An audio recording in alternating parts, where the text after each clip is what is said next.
Boa noite. Vocês conseguem visualizar minha tela? Sim. Beleza. Bom, então hoje é a nossa aula de número 4 da nossa disciplina Sistemas de Energia Eólica. E nessa aula de número 4 a gente vai falar um pouquinho sobre a questão da classificação dos ventos, tá bom? Então vamos lá. Quais são as metas de aprendizagem para essa aula de número 4?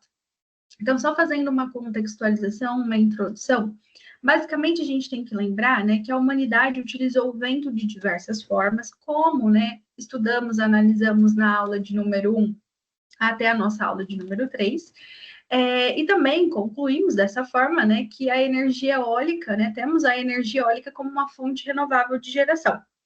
Tá? A partir desse momento, a gente vai fazer o aproveitamento dessa energia. Então, a gente precisa, né, fazer a compreensão dos princípios de formação do vento. Então, a partir disso, a gente vai compreender, né, a definição do que é vento, tá? Identificar a composição da atmosfera, vamos estudar as camadas. Aí tem uma lá que a gente vai estudar com maior prioridade, aí eu vou explicar o porquê. Entender os princípios de formação do vento, ser capaz, né, de classificar o tipo de vento a partir das características dele, descobrir, né, os tipos de vento que podem ser mais aproveitados para a geração de energia eólica, reconhecer as escalas de vento, então a gente tem uma tabela para fazer esse tipo de comparação, para que fique um pouquinho mais claro, e compreender o tipo de monções, vamos falar de brisas, enfim, tá bom? A partir disso, para que a gente não consiga fazer essa compreensão do aproveitamento da energia eólica, a gente precisa relembrar alguns conceitos da nossa aula anterior, como, por exemplo, a questão das partes componentes. Então, tínhamos falado lá no finalzinho da aula de número 13, eu só preciso retomar isso com vocês para que a gente consiga dar continuidade à disciplina, a questão, por exemplo, da unidade de controle, que a gente tinha comentado, né, que a unidade de controle tem como por objetivo, né, acionar o deslocamento angular das pás, monitorar, então, né, a questão da direção do vento na nacelle. Aí é importante lembrar que essa nacelle é a carcaça, né, localizada ali no topo da torre de uma determinada turbina eólica, e essa nacelle ela vai abrigar aí os principais componentes mecânicos e elétricos, como tínhamos comentado. Outra observação, circuitos eletrônicos, né? Então, os circuitos eletrônicos, eles têm como principal objetivo, então, garantir esse desacoplamento elétrico, né, entre o gerador e a rede elétrica, utilizando, então, dessa forma, circuitos retificadores, inversores. E aí a gente tem uma outra parte componente, que é a torre, né? Que a torre serve ali como sustentação da nacelle. Como a gente consegue observar, relembrar a partir dessa imagem. Então, nacelle, que gira em torno ali do eixo para procurar a melhor posição do vento. Aqui a gente tem um sistema de controle ali, né, fazendo o estudo, a representação do histórico do vento. A gente tem a parte dos sensores de vento, com a questão de medir a velocidade e a direção do vento. Falamos também da questão da torre de sustentação, né, que é feita de concreto ou aço, que tem ali todo um espaço para subir para a questão de manutenção dessa nacelle. E, além disso, né, a gente tem aquele multiplicador de velocidade, tá? Que é para alcançar maiores taxas de velocidade, como tínhamos estudado anteriormente, ok? Bom, resumindo, rotor, qual que é a função dele? Capturar a energia cinética do vento. Eixo mais a caixa de multiplicação, transmitir o movimento a esse meu gerador. O gerador, ele vai converter essa energia mecânica em elétrica e o sistema de controle, portanto, resumindo, garante segurança e operação eficiente, tá ok? A partir disso, a gente consegue fazer a classificação, né, das instalações eólicas para geração de energia elétrica. Então, a gente fala dentro da nossa literatura, que as instalações eólicas elas podem ser classificadas nas seguintes categorias. Então, abastecimento da carga pode ser de forma autônoma, pode ser de forma híbrida, como pode ser também interligada à minha rede. O que seria um abastecimento da carga autônoma? Então, o gerador eólico vai ser o único responsável pelo fornecimento da energia elétrica para as cargas, sem uma conexão com a rede elétrica. Então, componentes principais, a gente vai falar de unidade de geração, consumo e armazenamento. Agora, quando a gente fala de abastecimento da carga híbrida, né, a questão dessa segunda definição está relacionado com o gerador eólico combinado com outras fontes geradoras, tá? E, por último, quando a gente fala do abastecimento da carga interligado à rede, estamos falando do gerador eólico que fornece a energia diretamente para essa minha rede elétrica. Outra classificação importante para o estudo e classificação dos ventos, né? É a classificação por eixo de rotação. Então, as instalações eólicas, elas podem ser classificadas de acordo com o eixo de rotação. Então, a gente tem lá um eixo de rotação que pode ser dividido como horizontal e vertical. E aí, a gente vai estudar alguns tipos, alguns modelos importantíssimos, tá?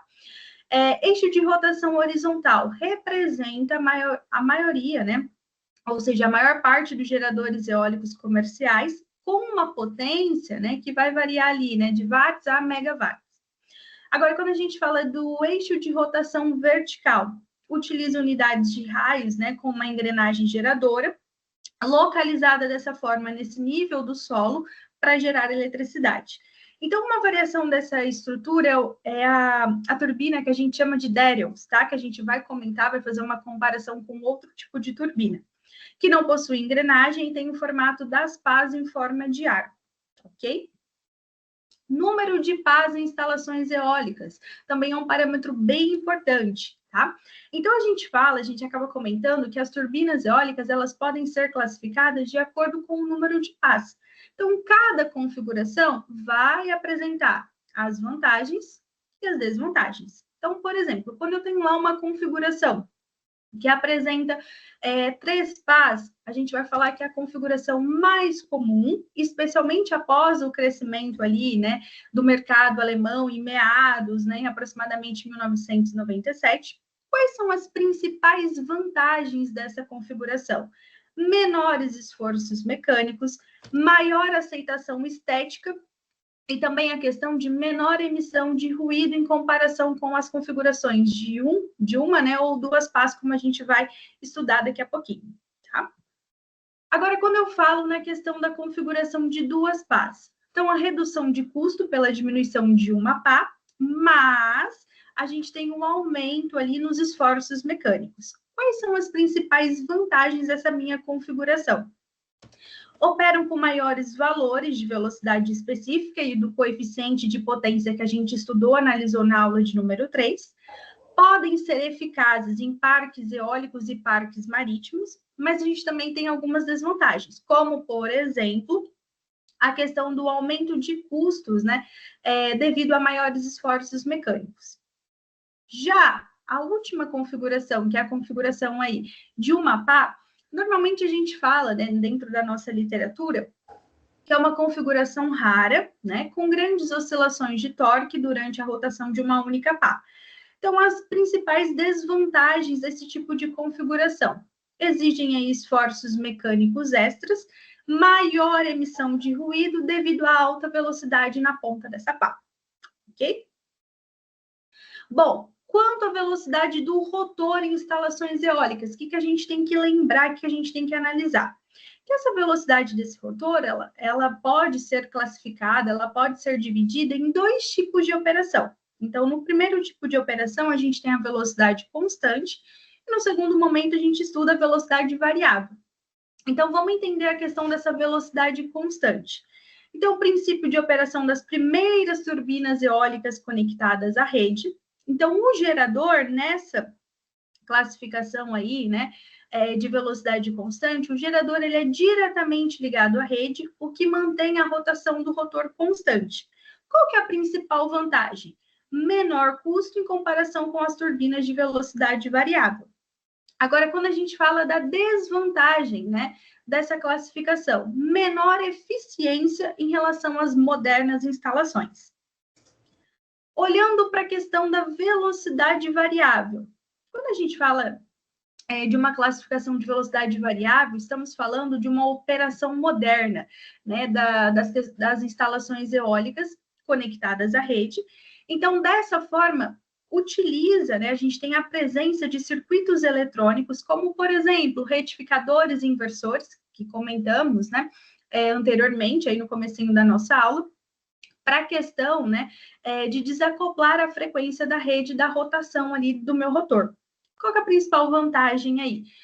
Maior eficiência e adaptação a diferentes condições de vento. ok? Bom, em relação à caixa de engrenagens e instalações eólicas, então a caixa de engrenagens, né, tem duas funções principais em turbinas eólicas. Então, ela pode atuar como multiplicador, ou a gente pode ter também a questão do acionamento direto.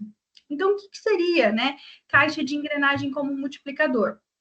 Ela vai atuar basicamente, né, como ligação entre a baixa rotação das pás e a alta rotação. Essa alta rotação ela vai ser necessária para o meu gerador elétrico, tá? Já agora na questão do acionamento direto. Em sistemas com acionamento direto, essa caixa de engrenagem ela é totalmente eliminada e dessa forma, né, o próprio eixo do gerador elétrico vai ser responsável por essa rotação, por esse movimento, utilizando dessa forma um gerador com múltiplos polos, ok? Agora, quando a gente fala da questão da limitação do nível de potência em turbinas eólicas, então a gente vai ver que existem alguns tipos de controle. Então, existem duas principais abordagens, né, metodologias para controlar o nível de potência nas turbinas eólicas. Então, o primeiro, a gente tem a questão do controle de passo, que basicamente é o deslocamento angular das pás, né? A gente fala ao redor ali do meu eixo longitudinal, mantém um ângulo, né? Normalmente a gente fala um ângulo de ataque constante em relação ao vento, permite dessa forma um escoamento laminar ao redor das pás, adaptando-se, né, a diferentes velocidades do vento. E a gente tem também a questão do controle stall, né, que é comum em turbinas eólicas de pequeno porte. Dessa forma, né, podemos mencionar que as pás possuem um ângulo de passo constante, selecionado aí, né, para limitar basicamente a eficiência em velocidades de vento mais altas, tá? Então, por exemplo, quando o vento ele excede a velocidade nominal, o ângulo de ataque ultrapassa o limite, isso acaba reduzindo a eficiência desse gerador. Então, só para que vocês consigam entender, quando a gente fala da questão do controle de passo, até coloquei uma observação. Então, a turbina, ela ajusta ativamente o ângulo de inclinação das pás para controlar a minha quantidade de vento, tá? Que vai gerar essa força de rotação, e ao modificar esse ângulo, a turbina ela pode otimizar, né? Melhorar a captura de energia ou reduzir a potência para proteger o sistema.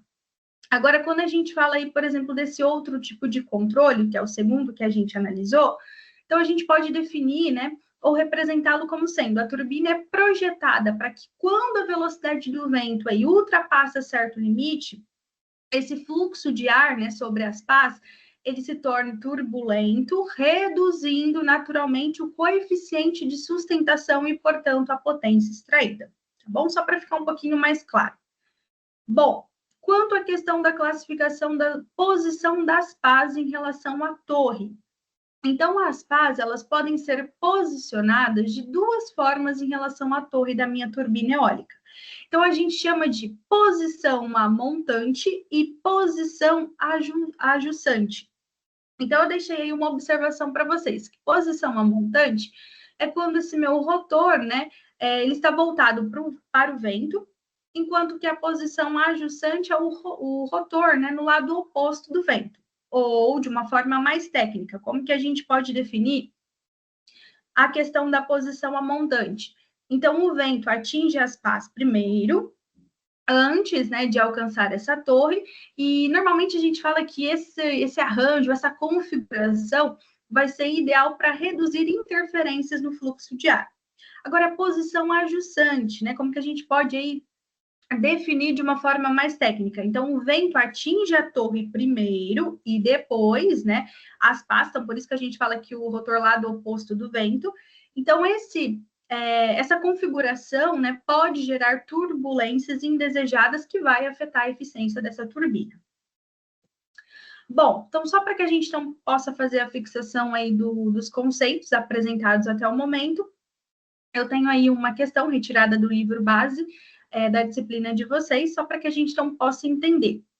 Então, é o seguinte, a utilização da energia eólica é uma alternativa, né, segundo aí dados retirados da literatura, para a geração de energia por meio de uma fonte limpa. Um sistema eólico, basicamente, é composto por turbinas eólicas. Na prática, elas são caracterizadas como modernas, cujos valores máximos para o coeficiente de potência são na ordem de 50%, como comentamos na aula de número 3. Nesse sentido, assinale a alternativa que descreve como é a concepção básica de uma turbina eólica. Então, lá, por exemplo, o item A. Uma turbina eólica é um sistema capaz de converter energia eletrônica gerada por circuitos integrados em energia elétrica? Não. Item B. Uma turbina eólica é caracterizada como um sistema capaz de converter a energia de calor dos ventos em energia elétrica? Também não.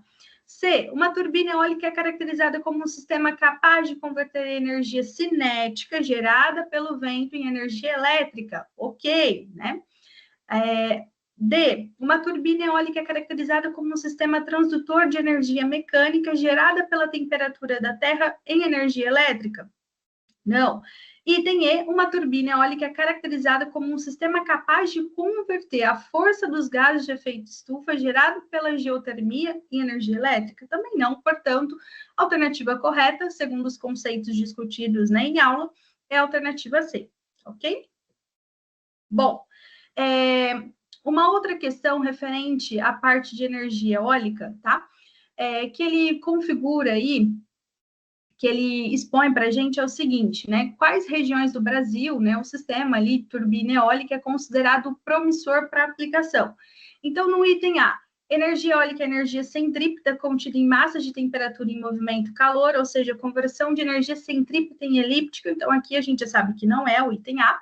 Item B, energia eólica é energia cinética contida na geotermia da Terra em movimento calor, ou seja, conversão de energia térmica em mecânica, em aerogeradores para geração de eletricidade. Regiões promissoras no Brasil são o Sudeste e o Noroeste? Também não. Item C, energia eólica é energia rotacional contida nas massas de ar em movimento, ou seja, conversão de energia mecânica de translação em centrípeta?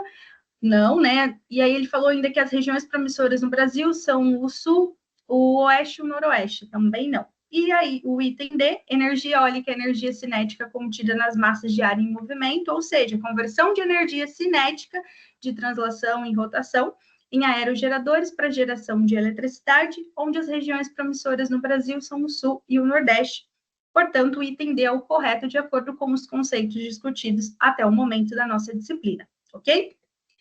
Bom, quando a gente fala de mecanismos de acompanhamento da direção do vento, o que a gente precisa entender aí, basicamente, dentro desses conceitos, tá? A gente precisa saber que existem diferentes métodos, né, configurações, para ajustar a direção da turbina de acordo com a direção do vento. Então, a gente tem o via Leme, né, que basicamente a gente fala que é uma cauda, né, que é usado em turbinas de pequeno porte. Ele é posicionado ajustante do gerador, como discutido anteriormente, e ajusta a posição da turbina de forma passiva, de acordo com a direção do vento. Via rotor lateral, a gente fala, né, que é um método, uma configuração que apresenta pás laterais ali na nacelle, por isso que eu relembrei com vocês esses conceitos no comecinho da nossa aula. E o plano de rotação dessas pás é perpendicular aos das pás principais, tá? E por último, né, via motor, né, via motores, como normalmente costumamos falar, que é comum em turbinas de grande porte. Então, a gente tem lá um grupo de motores, basicamente na base, né, da nacelle, para ajustar a posição da turbina, utilizando dessa forma engrenagens para aumentar a potência gerada. Bom, tipos de geradores. Importante a gente também conhecer. Existem diferentes tipos de geradores usados, né, em sistemas eólicos. Então, cada um possui suas características técnicas e os princípios de operação distintos. Então, a gente tem lá o gerador síncrono e o gerador de indução.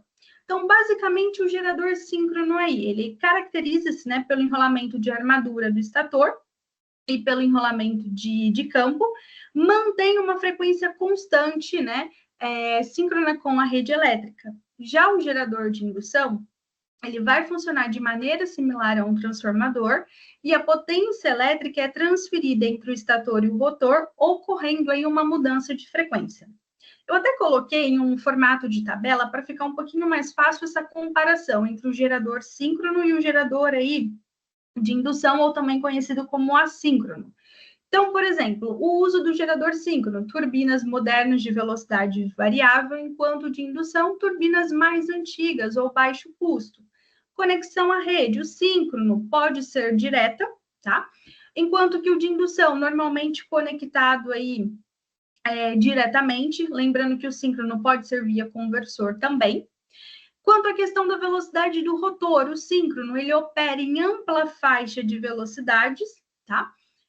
Já o de indução, quase fixo aí, ou levemente variável, como normalmente aí mencionamos. Eficiência energética do síncrono, a gente fala que é alta, já do de indução, menor eficiência, a gente fala muito na questão de perdas por escorregamento, tá? Controle de potência, no síncrono ativo e reativo, já no de indução a gente fala que é limitado e depende dessa rede. A questão da operação off-grid, no síncrono, temos essa operação com a parte da questão do controle eletrônico, já no de indução, a gente precisa da rede ou da questão ali da presença de capacitores. Na parte do parâmetro de manutenção, o síncrono ele é um pouquinho mais complexo, já o de indução é mais simples aí, porém robusto, tá? Questão de custo também, o síncrono ele tem um custo um pouco mais alto, um pouco mais elevado, já a questão de indução é um pouco mais baixo, essa questão do parâmetro custo. Bom, questão de baixa potência. Então, abrange geradores eólicos de pequeno porte, com potência de cerca de 30 kW. Normalmente, utiliza gerador de imã permanente e um acionamento direto, como comentamos anteriormente. Portanto, se utiliza a questão de acionamento direto, a gente tem essa eliminação da necessidade da caixa de engrenagem. Quando eu falo de média potência, inclui unidades com potência de aproximadamente 100 kW a 1000 kW, tá? E quando a gente fala de grande potência, eu estou falando de geradores com potência superior a 1 MW. Então, é importante a gente então conhecer essa classificação também. Bom, resumindo a questão do desafio da energia aí, eólica. Então, para a gente, então, poder estudar a questão do contexto da energia eólica, a gente teve que voltar na questão da utilização de fontes renováveis, como energia solar, eólica, hidráulica, Vimos que é um grande desafio. Essas fontes aí, têm como objetivo, então, suprir a crescente demanda da energia mundial, comparada às fontes fósseis e nucleares, causam menor impacto ambiental, como discutido, tá? Vimos também aí que a energia hidráulica, da força dos ventos, é aproveitada há milênios. Então, foi utilizada a energia eólica, ela foi utilizada lá para bombear água, moer grão, gerar energia mecânica, e atualmente ela desempenha um papel essencial na matriz energética renovável, tá? Dessa forma, a gente precisa falar dessas formas de captação da energia dos ventos. Por isso que a gente fala que a conversão da energia cinética do vento em eletricidade ocorre aí de duas formas, de duas maneiras, Então, a gente divide como sendo turbinas de eixo vertical e as turbinas de eixo horizontal. Então, a gente vai ver que, inicialmente, para que fique um pouquinho mais claro, as turbinas de eixo vertical funcionam independente da direção do vento. Eu vou apresentar alguns modelos de turbinas para que a gente então consiga fazer uma comparação. Então, vamos lá. Turbinas eólicas de eixo vertical. Então, elas podem ser classificadas em dois tipos principais, como a gente vai ver. Possuem vantagens, principalmente quanto à questão da simplicidade na sua estrutura e também na facilidade de manutenção. Então, a gente fala basicamente de dois tipos, do tipo Savonius, tá? E do tipo, que a gente fala Darius, tá?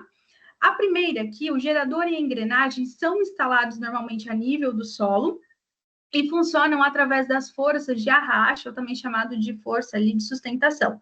Eu até deixei uma observação. Quando a gente fala do tipo desta turbina, a gente está falando que funcionam com ventos de baixa velocidade, tá? Captam ventos aí de qualquer direção e uma construção, então, mais simples, de baixo custo. Já a segunda configuração A gente tem um designer aerodinâmico mais eficiente, possui estrutura simples também e fácil fabricação. Já são mais recomendados para regiões com padrões de vento semelhantes lá, por exemplo, ao sul da América Latina.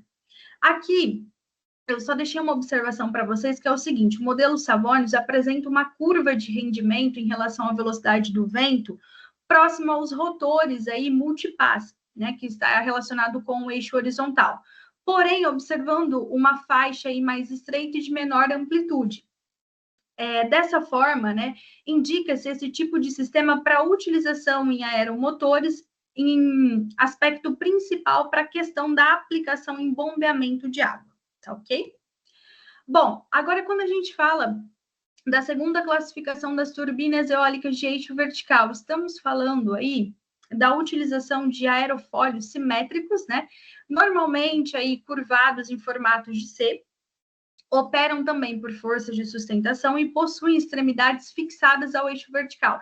Daqui um pouquinho vai aparecer para vocês a imagem desses tipos de turbina para que a gente possa ter uma ideia, tá bom? E são amplamente estudadas, né, para aplicações específicas. Quais são os principais desafios desse tipo de turbina? Então, por exemplo, na questão da variação no torque, né, apresentam oscilações a cada rotação. Na questão da partida dependente, né, necessitam de um sistema auxiliar para iniciar o funcionamento, né, por exemplo, em baixas velocidades. Regulação limitada, tem dificuldade de controle em ventos fortes, baixa eficiência energética, menor produção devido à altura reduzida da turbina e alto custo e desgastes, né? Então, por exemplo, pá de alumínio são caras suscetíveis àquilo que a gente chama de fadiga, tá? Agora, quando a gente fala de turbinas eólicas de eixo horizontal, então são modelos mais comuns em parques eólicos, então possuem eixo, engrenagem, gerador alinhado à direção do vento, então predominam em sistemas conectados à rede elétrica. Quais são as configurações e a questão da eficiência dessas turbinas eólicas de eixo horizontal? Então, basicamente, variam conforme o número de pás. Turbinas de 3 pás são as mais utilizadas, por quê? Porque reduzem, né, a questão das oscilações do torque, diminuem o esforço mecânico, né, e geram menos ruído durante a operação, como comentamos na questão das configurações ali dos números de pás, tá? Influência desses números, né? Então, basicamente, o número de lâminas, né, afeta diretamente o desempenho dessa minha turbina. Então, o que a gente tem que pensar? Que uma menor quantidade de pás significa uma maior velocidade da rotação do meu eixo, enquanto uma maior quantidade de pás vai representar aí também um maior torque gerado. Então, no primeiro momento, a gente tem aí grandezas não proporcionais, já no segundo momento, a gente tem grandezas proporcionais, ok? E aí, basicamente, a gente tem que relembrar para estudar a questão ali da direção dos ventos. Quais, né, são as partes ali que constituem, que formam aquilo que a gente chama de componentes de um aerogerador. Então, a gente tem a torre, que é a estrutura ali que sustenta a nacelle, o rotor. A gente tem ali, basicamente, também a nacelle, que vai abrigar os componentes essenciais, tá? Então, como caixa de engrenagem, gerador, sistemas de freio e assim por diante.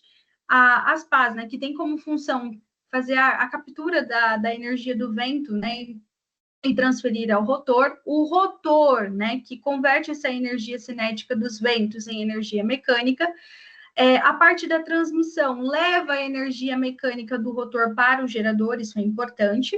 Lembrar da caixa multiplicadora, que aumenta essa velocidade de rotação do eixo para se adequar ao gerador, então passando, por exemplo, tá, de 20.150 RPM para 1.220 a 1.800 RPM, tá ok? Também temos a questão, então, que a gente não pode esquecer do gerador de eletricidade, que vai converter essa energia mecânica em energia elétrica. Temos a questão também dos mecanismos de controle, que basicamente, né, vai ser o emprego dos sensores para otimizar o desempenho e garantir a segurança desse meu sistema. E a gente também tem o controle de potência. que normalmente a gente define como sendo a redução das forças motrizes, né, que atuam em cada pale do rotor, bem como na carga total, que vai atuar na estrutura dessa turbina, né, basicamente ali para evitar a questão de sobrecarga. E a gente tem o anemômetro, né, que mede a intensidade e a velocidade dos ventos, auxiliando na regulação do meu sistema como um todo, ok? Bom, algo importante quando a gente fala de fatores para a escolha das turbinas eólicas, né? Então, além dos componentes estruturais, outros aspectos influenciam diretamente a seleção do tipo ideal da turbina. Então, por exemplo, existem, né, 3 principais abordagens no desenvolvimento de turbinas eólicas modernas. Então, como, por exemplo, turbinas de alta resistência, possuem 3 pás projetadas para suportar cargas elevadas. Turbinas de alta velocidade, então pá de menor resistência, tem um controle de passo otimizado. Agora, por exemplo, turbinas com controle avançado de carga, utilizam controle mecânico ou, né, elétrico, e a gente tem ali 3 passos com velocidade moderada. Então, isso vai depender muito da questão do tipo de projeto, ok? Que é o que eu coloquei aqui para vocês quanto à questão do flexibilidade no designer, né? Então, cada tipo de turbina apresenta variações em sua concepção. Então, o designer do rotor e as características aerodinâmicas, né, são ajustadas conforme as condições locais do vento. Então, a escolha da turbina vai impactar diretamente a eficiência, né, do sistema e a geração de energia. Então, por isso que é importante a gente ter todos esses conhecimentos discutidos. Bom, aqui então a gente tem uma imagem representativa dos tipos básicos de aerogeradores. Então, a gente tem os Savonius, né? O Darius, né? Como eu comentei anteriormente, e o de eixo horizontal aí, que são as múltiplas pás. Só uma observação quanto a esse exercício que aparece para vocês no livro base da disciplina, que é o seguinte: ele fez uma contextualização da geração da energia elétrica a partir da energia eólica, e ele fala, né, para uma captação correta de energia cinética dos ventos, 2 formas distintas de turbinas foram criadas. Quais são elas? Então, a gente tem lá, item 1, turbinas tipo Savonius, né, e Darius somente. Item 2, turbinas de eixo vertical e horizontal. Item 3, turbinas de eixo suspenso e transversal. 4, turbinas do tipo Darius e de múltiplas pás, por exemplo. Então, só para deixar bem claro, nessa questão, né, a alternativa correta é a alternativa C, que representa o item 2 e o item 4. Por quê? O item 2 representa a nomenclatura usual, né, da classificação de turbinas de eixo vertical e horizontal, e o 4, né, que representa uma turbina aí do tipo eixo vertical e uma turbina também do eixo horizontal, ok? O item 1 representa apenas turbinas de eixo vertical, e o item 3 não é uma nomenclatura muito usual, então por isso que o item C seria a resposta correta, ok? A partir disso, o que a gente tem que pensar? Existem diversos tipos de aerogeradores, cada tipo de aerogerador é mais adequado a determinadas características de vento. Algumas regiões, então, apresentam maior constância de vento, outras regiões possuem vento mais intermitente. Portanto, é necessário considerar critérios de potencial mínimo de vento. Dessa forma, né, falamos aí que o atendimento a esse potencial mínimo é essencial para garantir a viabilidade econômica de um determinado projeto de geração eólica. Bom, como que eu posso fazer uma definição geral aí quanto à questão da formação dos ventos, né? Então, os ventos se formam aí devido às diferenças de temperatura e também a questão de pressão entre as massas de ar, resultando, portanto, no movimento dessas correntes atmosféricas. De uma forma geral, como que é essa influência da questão da temperatura e da pressão? Então, se a gente relembrar lá, massa de ar quente, as moléculas, né, se agitam, expandindo, portanto, o volume da massa de ar, possuem, portanto, baixa pressão e, dessa forma, uma menor densidade. Agora, quando eu falo da questão de massa de ar fria, as moléculas elas se aproximam, tornando, então, portanto, essa minha massa mais compacta, possui alta pressão e maior densidade.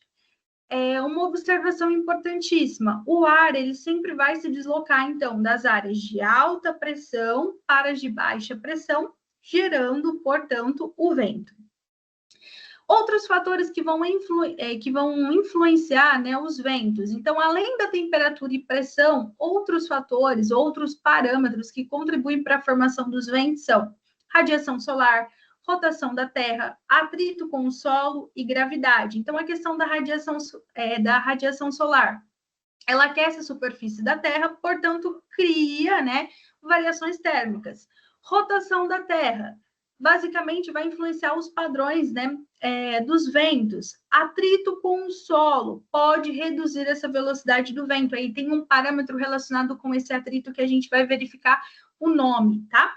Gravidade, né, regula a movimentação das massas de ar na atmosfera, portanto, influenciando totalmente a questão dos ventos.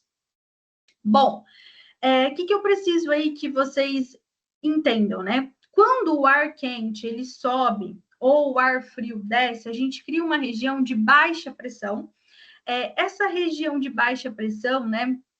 A gente fala que é o vácuo, que vai ser preenchida aí por outras massas de ar, tá bom? Basicamente, quando a gente fala de ventos com movimento vertical, falamos aí, né? Podemos definir que eles vão ser conhecidos como ventos descendentes. Agora, ventos com movimento horizontal, podemos chamar aí de ventos ascendentes. Então, é uma classificação quanto à movimentação dos ventos. Então, aqui é uma imagem para que vocês, então, possam entender essa variação da densidade do ar, que a gente, né, acabou de analisar, área de baixa pressão, portanto, relacionado com o ar quente, a área de alta pressão, relacionado com o ar frio, fazendo, então, com que a gente tenha essa variação da densidade do ar.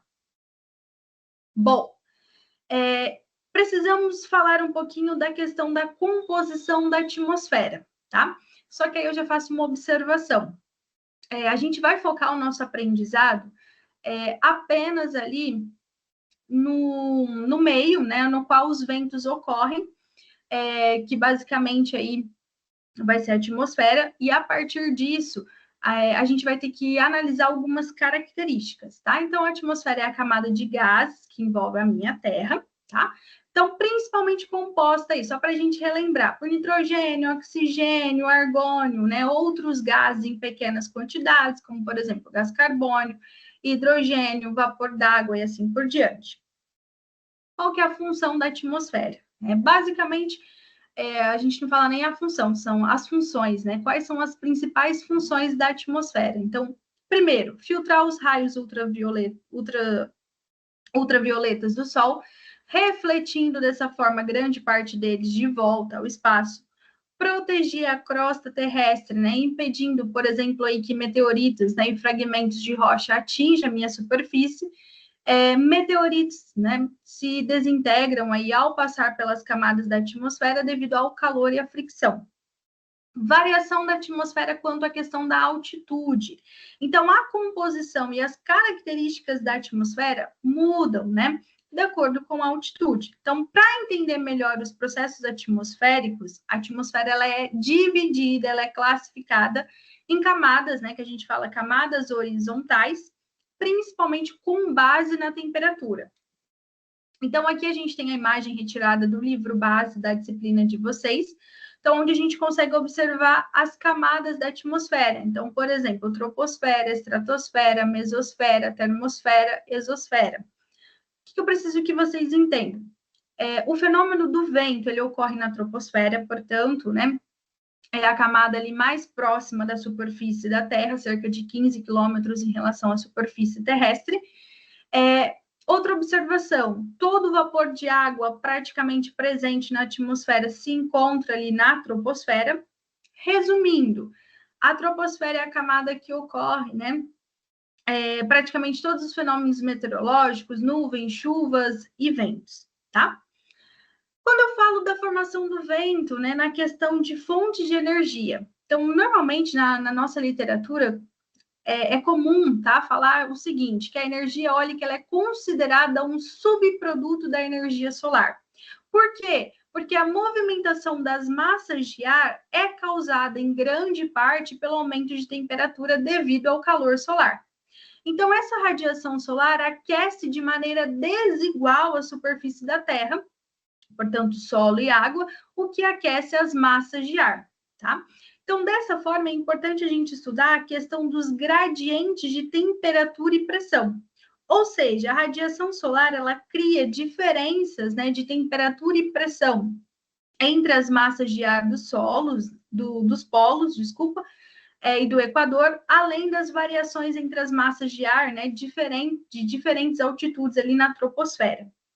Portanto, a temperatura e pressão dessas massas de ar são fundamentais para a questão da formação dos ventos.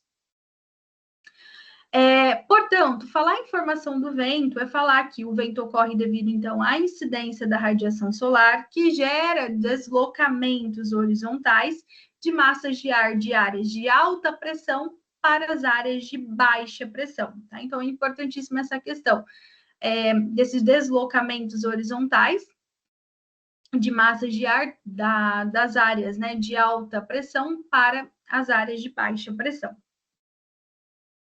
Bom, trazendo mais um contexto aí para vocês. Em regiões litorâneas, a brisa marinha, né, do mar para a terra, é fruto desse fenômeno. Como assim? Né? Para que a gente não possa entender a questão da brisa.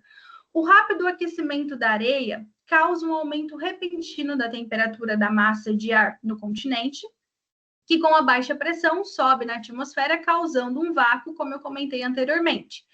Portanto, esse vácuo vai ser preenchido pela massa de ar mais fria acima do oceano.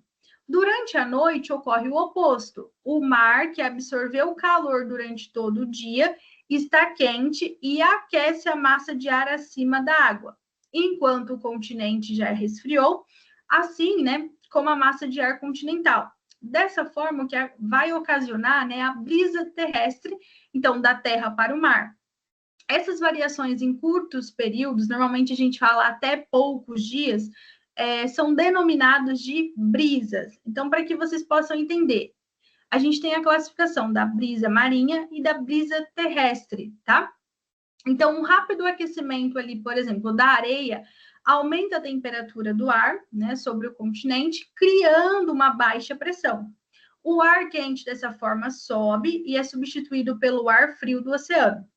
Na brisa terrestre, o mar, aquecido durante o dia, aquece o ar acima da água, enquanto o continente resfriado gera uma massa de ar frio que se move basicamente, então, da terra para o mar. Portanto, a gente vai falar o seguinte, que a brisa marinha costuma ser mais intensa que a brisa terrestre devido à maior diferença de temperatura entre o solo quente e o mar frio durante o dia, tá? Então, brisa marinha costuma ser mais intensa que a brisa terrestre. A gente fala também que a questão que a maior diferença ali gera, né, mais turbulência, portanto, resulta aí, né, que a brisa marinha ela é mais forte do que a brisa terrestre, tá bom? Só para que vocês possam entender esse conceito. Bom, diferenciando a questão de brisa de monções, tá? As monções seguem o mesmo fenômeno das brisas, mas têm durações e intensidades muito maiores. Portanto, né, normalmente ocorrem aí por meses. Então, normalmente a gente tem monção de verão, que normalmente a gente fala muito da questão, né, de causar enchentes e inundações, e a gente tem monção de inverno, né, que pode causar secas. Normalmente a gente também fala que essas monções, né, são nomeadas de acordo com a estação do ano. Então, como, por exemplo, monção de inverno, monção de verão, ok? Aqui, no livro base, também da disciplina de vocês, a gente tem uma imagem que representa, por exemplo, as monções asiáticas na Índia. Eu até deixei uma observação para vocês. Seguinte, as monções de inverno, né, e verão na região asiática da Índia são fenômenos climáticos distintos e significativos. Então, por exemplo, durante a monção de verão, ventos úmidos e quentes provenientes do Oceano Índico sopram em direção ao meu continente, trazendo intensas chuvas. Então, essas chuvas são cruciais, por exemplo, para a questão da agricultura e o abastecimento de água. Já, por exemplo, a questão da monção de inverno é caracterizada, né, por ventos secos e frios que sopram ali do continente para o oceano, ocasionando um período mais seco e ameno. o que eu preciso que vocês entendam? Que ambas, né, desempenham um papel fundamental na vida dos habitantes da Índia, por exemplo, né? Portanto, vão influenciar as atividades econômicas, padrões de cultivo e cultura local, tá ok? Bom, na nossa próxima aula, a gente vai ver, vamos terminar alguns conceitos da questão da nomenclatura dos ventos, e a partir disso vamos fazer algumas análises desses conceitos, tá ok? Então a gente se encontra na aula de número 5. Boa noite.